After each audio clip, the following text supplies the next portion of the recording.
Evangelho de Lucas, capítulo 1, versículos de 8 a 17, diz assim: Ora, aconteceu que, exercendo ele diante de Deus o sacerdócio na ordem do seu turno, coube-lhe por sorte, segundo o costume sacerdotal, entrar no santuário do Senhor para queimar o incenso. E durante esse tempo, toda a multidão do povo permanecia da parte de fora, orando. E eis que lhe apareceu um anjo do Senhor, em pé, à direita do altar do incenso. Vendo, Zacarias turbou-se e apoderou-se dele o temor. Disse-lhe, porém, o anjo: Zacarias, não temas, porque a tua oração foi ouvida. E Isabel, tua mulher, te dará à luz um filho, a quem darás o nome de João. Em ti haverá prazer e alegria, e muitos se regozijarão com o seu nascimento, pois ele será grande diante do Senhor, não beberá vinho nem bebida forte, será cheio do Espírito Santo, já do ventre materno, e converterá muitos dos filhos de Israel ao Senhor, seu Deus. E irá adiante do Senhor no espírito e poder de Elias, para converter os corações dos pais aos filhos, converter os desobedientes à prudência dos justos e habilitar para o Senhor um povo preparado. Oremos, irmãos. Senhor, muito obrigado pela tua palavra. Obrigado pela oportunidade que o Senhor nos dá mais uma vez de nos reunirmos aqui como família, sentados aos teus pés, para ouvir os conselhos do Pai. Muito obrigado pelo poder que há na tua palavra, poder de mudar nossas vidas, poder de impactar as nossas vidas. Nós temos certeza que nessa noite sairemos daqui diferente de quando entramos, porque a tua palavra é viva e eficaz, e ela nunca volta vazia. Senhor, que a tua palavra cause efeito em nós, que haja uma reação do nosso interior à tua palavra nessa noite. Obrigado porque o Senhor ainda fala conosco. O Senhor nos trouxe aqui mais uma vez para ministrar o nosso coração. E nós reconhecemos toda a nossa insuficiência, toda a nossa limitação. Nós não sabemos nada da tua palavra. O que nós sabemos é o que o Senhor revela para nós. Os teus mistérios estão escondidos aos sábios e entendidos, mas são revelados aos pequeninos. Então, ó Deus, nós agora nos aquietamos no teu colo, nos aquietamos na tua presença. Ó Deus, assim como uma criança desmamada se aquieta no braço da sua mãe, assim a nossa alma é para contigo, Senhor, como essa criança. E queremos ouvir o Senhor nessa noite, que a tua voz acalme o nosso coração, que a tua voz ecoe aqui, desfaça todo engano, e tire toda a frieza, e tire, ó Deus, toda indiferença, toda dureza dos nossos corações. E que assim possamos ver também o nosso coração convertido a Ti e o nosso coração convertido ao nosso irmão também. É o que nós te pedimos, em nome de Jesus. Amém. Precisamos converter o coração a Deus e ao próximo. O texto que nós lemos fala do ministério de João, o Batista, que foi o precursor do ministério do Senhor Jesus Cristo. A sua missão foi converter o coração dos homens a Deus e converter também o coração do homem para com o seu próximo, assim preparando os caminhos para a chegada do Messias. Quando Jesus chegasse, ele precisaria encontrar o caminho preparado, o caminho aplanado, os corações voltados a Deus. E João Batista foi a pessoa que Deus levantou para preparar o caminho do Senhor. Por que tudo isso? Tudo começa lá no livro do Gênesis. Deus criou o homem, e a Bíblia diz que Deus criou o homem perfeito. Deus criou o homem à sua imagem e semelhança. E Deus viu que era muito bom. Entretanto, aconteceu uma tragédia na história da humanidade. O homem se rebelou contra Deus. E no capítulo 3 de Gênesis, é narrada a queda do homem. Ele se deixou seduzir, o ser humano se deixou seduzir pela serpente, e se rebelou contra o seu Criador, não aceitando mais o senhorio de Deus sobre a sua vida. E o homem então disse: a partir de agora eu vou fazer do meu jeito. Eu não aceito mais que Deus me diga o que pode e o que não pode ser feito. E a partir daí, o homem virou as costas para Deus.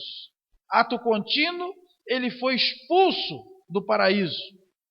E de todas as consequências que a queda trouxe para nós, e foram inúmeras, algumas delas estão listadas ali em Gênesis capítulo 3, talvez a pior de todas tenha sido a quebra da comunhão.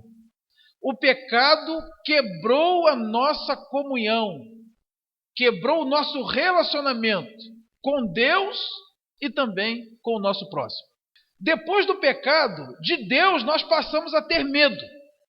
Lá em Gênesis capítulo 3, versículo 10, quando Deus chegou no jardim, e ele fazia isso todo dia na viração da tarde, Deus vinha ao jardim a fim de ter comunhão com o homem, mas dessa vez, quando Deus chega, o homem se esconde. E Deus pergunta: Adão, que significa homem, onde estás?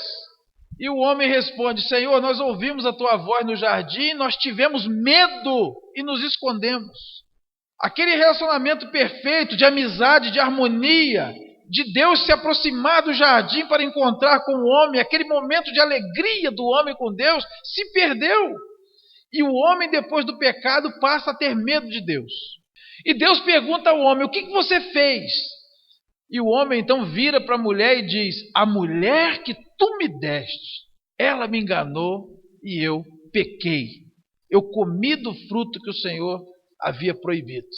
Até ali a Bíblia diz que homem e mulher, eles eram um só. Os dois eram uma só carne. Eles não tinham a noção de o outro. Eles estavam nus e não se envergonhavam. Eles eram extensão um do outro. Mas a partir do momento que o pecado chegou, o homem agora se torna rival do seu próximo. O homem vira para a mulher, para Eva, e a acusa de ser a culpada de todos os problemas que estavam acontecendo. Ela era culpada do pecado. Quem é que fez isso? Foi a rebeldia do homem contra Deus. Então o pecado trouxe esse problema. Nós nos afastamos de Deus e nós nos afastamos do nosso próximo. E isso passou a ser natural para o ser humano. O ser humano, depois dessa tragédia, depois dessa grande rebelião, naturalmente ele está afastado de Deus e naturalmente ele está afastado do seu próximo. Aí a Bíblia diz que nós precisamos de algo chamado conversão. E nós precisamos nos converter de dois modos. Primeiro, nós temos que nos converter a Deus. A partir do momento que o homem pecou, ele virou as costas para Deus e está andando em direção oposta a Deus. Porque Deus diz: é por aqui. E o homem diz: eu não aceito que o Senhor me diga por onde eu tenho que andar. E o homem então vai por ali, fazendo o contrário do que diz a palavra de Deus. E o homem passou a ser rival um do outro. Logo depois acontece o primeiro homicídio. Logo depois o homem se divide em povos, em línguas. E no Antigo Testamento a gente tem exemplo de barbárie para tudo quanto é lado. É guerra de todos contra todos. E até hoje, nós somos naturalmente afastados uns dos outros. Nós temos medo das pessoas também. Nós temos medo de nos aproximar de pessoas estranhas, pessoas que nós não conhecemos. Nós colocamos trancas nas nossas portas. Nós colocamos grades na nossa janela. Quando andamos pela rua e vem alguém diferente ao nosso encontro, a gente atravessa porque nós temos medo, ele vai me roubar, ele vai me matar. Nós viramos inimigos uns dos outros. O pecado fez isso conosco. Então, irmãos, nós precisamos de conversão. A palavra conversão significa mudança de direção. A nossa trajetória após o pecado nos leva diretamente para a perdição e para a desgraça. E quando nós atendemos o chamado de Deus, nós traçamos uma nova rota na nossa vida.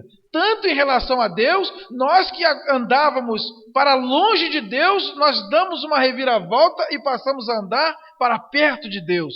E da mesma forma, nós que vivíamos afastados do nosso próximo, nós agora aprendemos a viver em comunhão com o nosso próximo.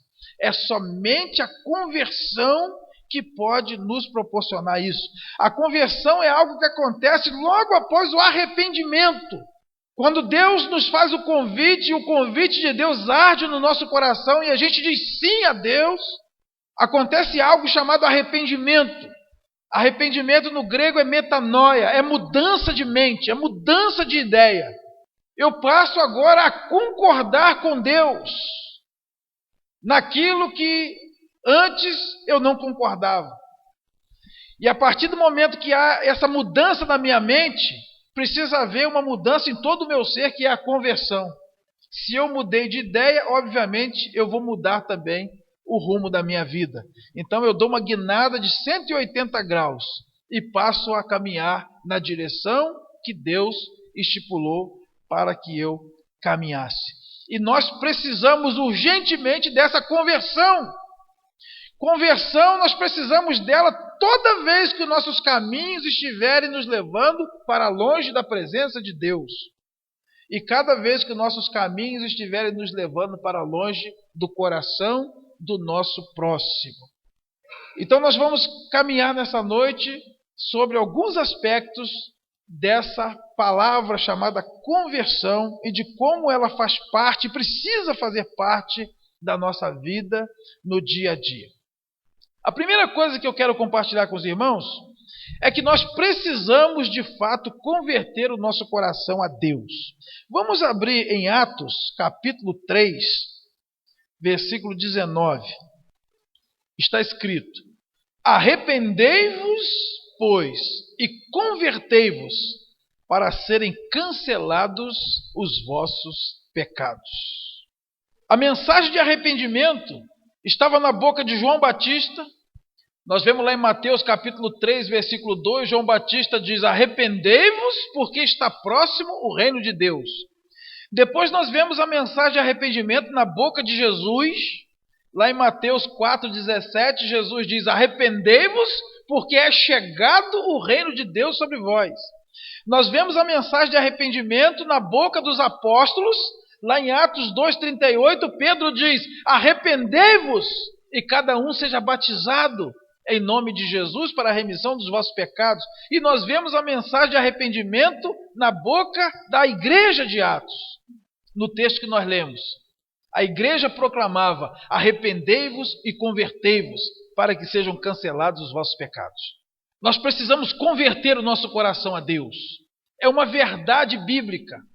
Todos nós nos desviamos de Deus. Romanos 3,23 diz: todos pecaram e foram destituídos da glória de Deus.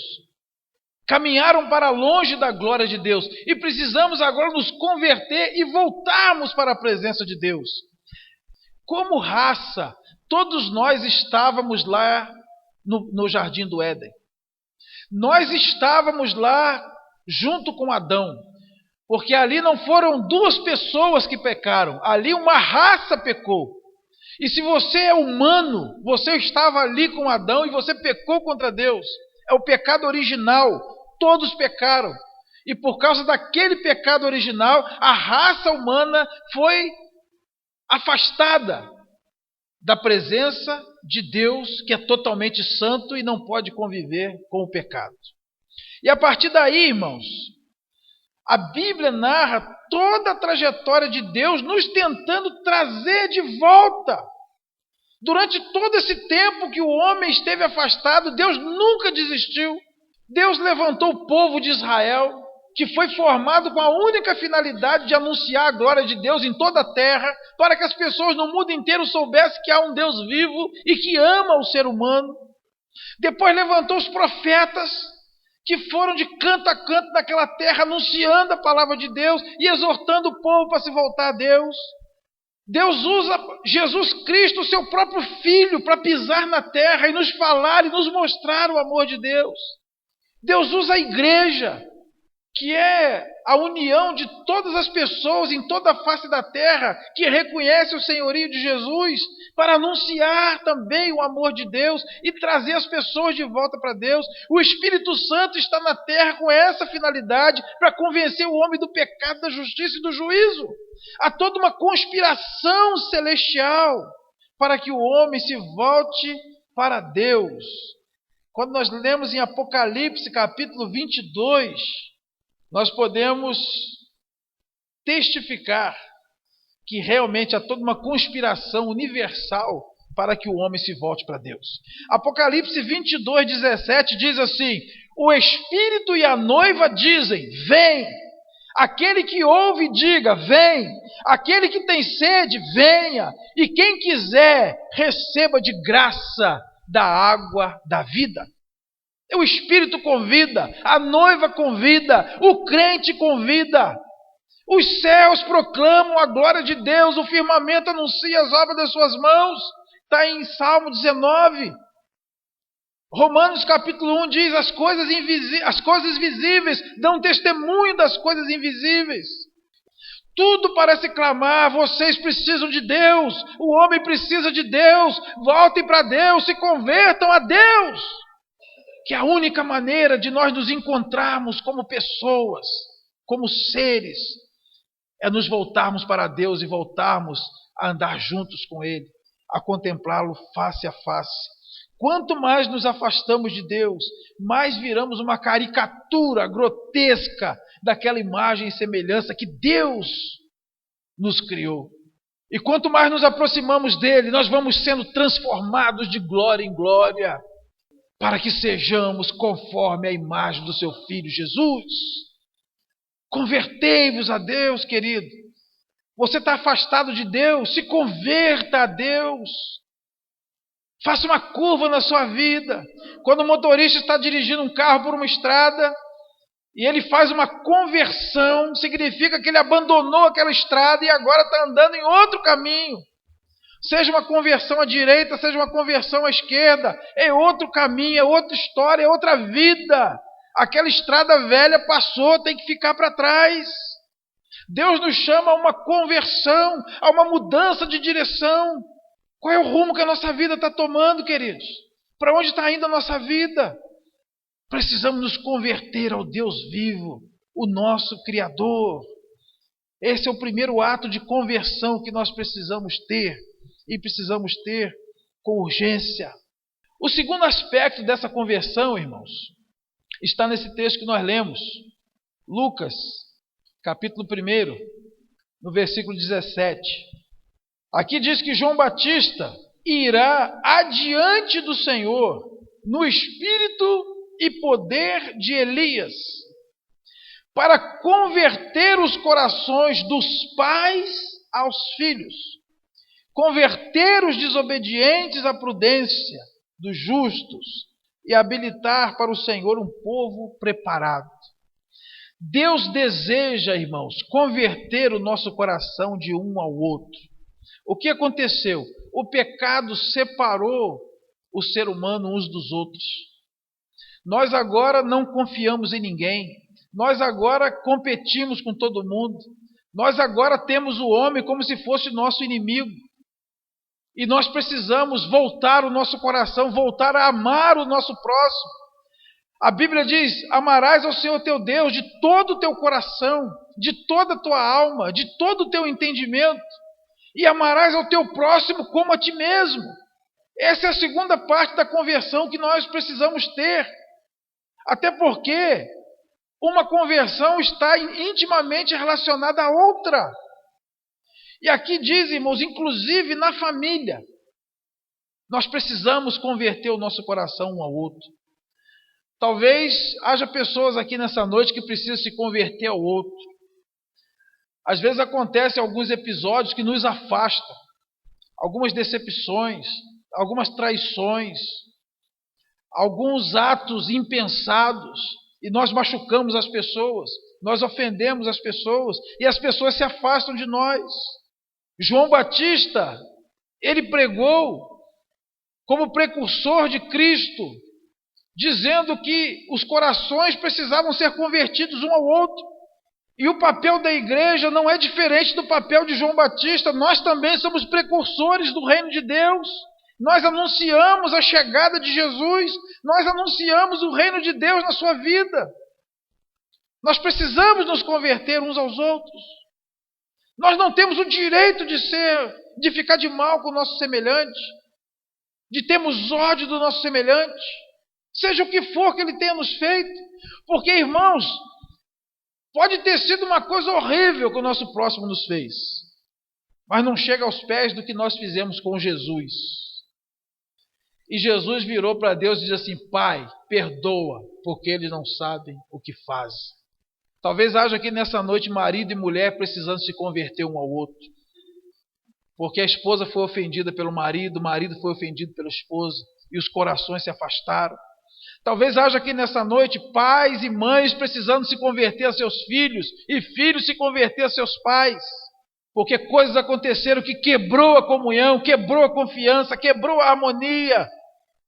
E agora precisa haver conserto, precisa haver perdão, precisa haver quebrantamento. Se nós queremos que o reino de Deus venha sobre nós, precisamos nos converter um ao outro.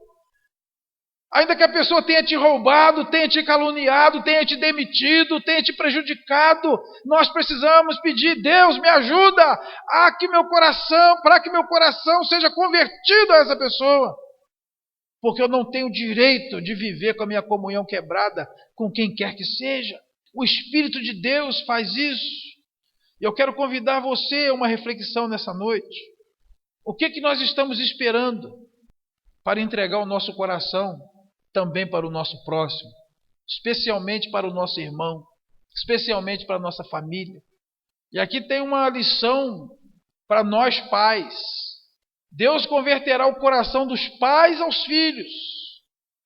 Lá em Malaquias, que é um texto que vamos ler de novo daqui a pouco, Malaquias capítulo 4, versículos 5 e 6, é uma profecia daquilo que nós lemos de João Batista. Malaquias capítulo 4, versículos 5 e 6 diz assim: Eis que eu vos enviarei o profeta Elias, antes que venha o grande e terrível dia do Senhor. Ele converterá o coração dos pais aos filhos, e o coração dos filhos a seus pais. Perceberam a ordem? Primeiro dos pais aos filhos, depois dos filhos aos pais. Se nós observarmos na Bíblia, irmãos, sempre a iniciativa parte de quem tem autoridade. Quem foi que tomou a iniciativa de se relacionar conosco? Foi Deus. Deus deu o primeiro passo em relação a nós. Na primeira carta de João, capítulo 4, versículo 19, diz que nós amamos porque Ele nos amou primeiro. Ora, Deus era o certo na história. Deus é a parte ofendida. Nós é que deveríamos estar correndo atrás para fazer as pazes com Ele. No entanto, Ele estando certo, certíssimo, Ele estendeu a mão para nós. Romanos 5,8 diz: Deus prova o seu amor para conosco pelo fato de ter Cristo morrido por nós, sendo nós ainda pecadores. No relacionamento marido e mulher, o marido tem que tomar iniciativa. O coração do marido tem que se converter primeiro ao da esposa, depois da esposa ao marido, porque o homem é a autoridade dentro do seu casamento, ele é o cabeça. Se está brigado, o homem tem que ficar esperando a mulher vir procurar, não, é obrigação dele. Entre pais e filhos, os pais têm que tomar iniciativa. Ah, meu filho, quando ele vier falar comigo, eu falo com ele. Não, senhor, o pai tem que procurar o filho. E depois o filho ao pai, obviamente. Na igreja, se pastores e ovelhas estão brigados, os pastores têm que procurar as ovelhas para fazer as pazes, não é ficar esperando a ovelha procurar. É o patrão que tem que procurar o empregado, não é empregado o patrão, não. Quem está na posição de autoridade recebe de Deus a obrigação de se converter primeiro, de entregar o coração primeiro. Tem que ser assim. O que nós estamos esperando? Lá em 1 de João, capítulo 4, versículo 20, diz assim: Se alguém disser, amo a Deus, e odiar a seu irmão, é mentiroso. Pois aquele que não ama a seu irmão, a quem vê, não pode amar a Deus a quem não vê.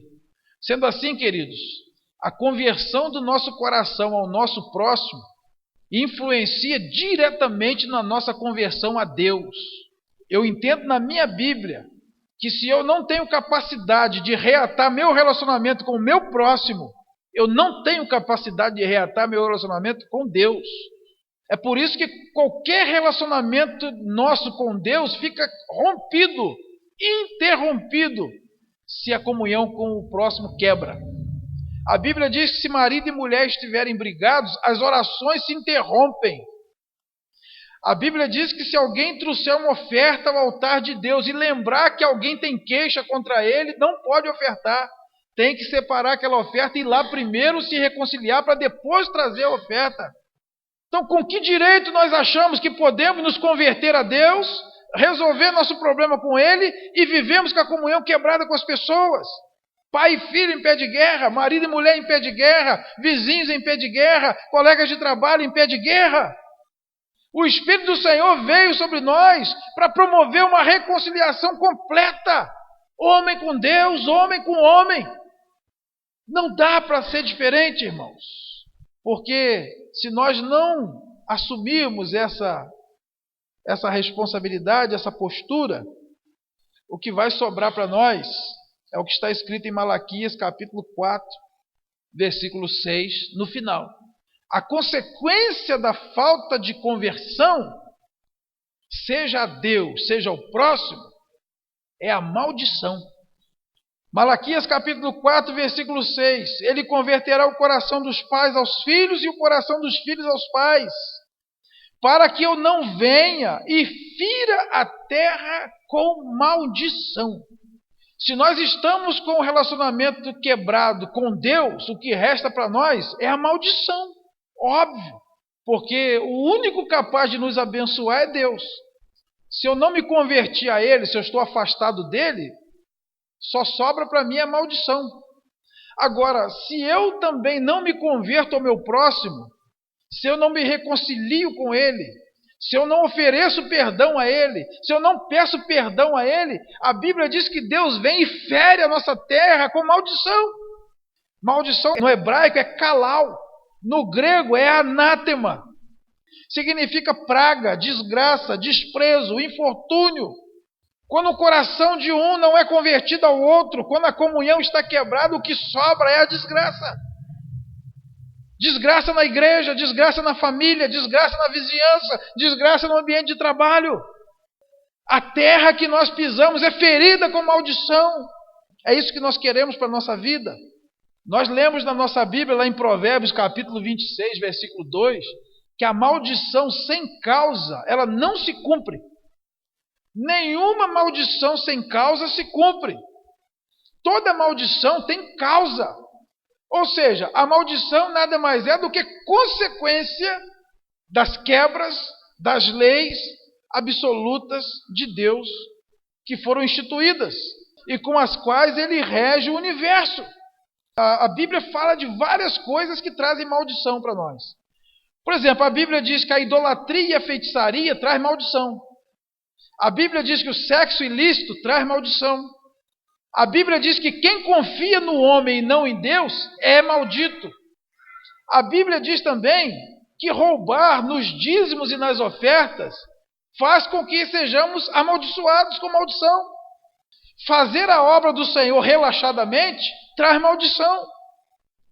Fazer aliança com os ímpios traz maldição.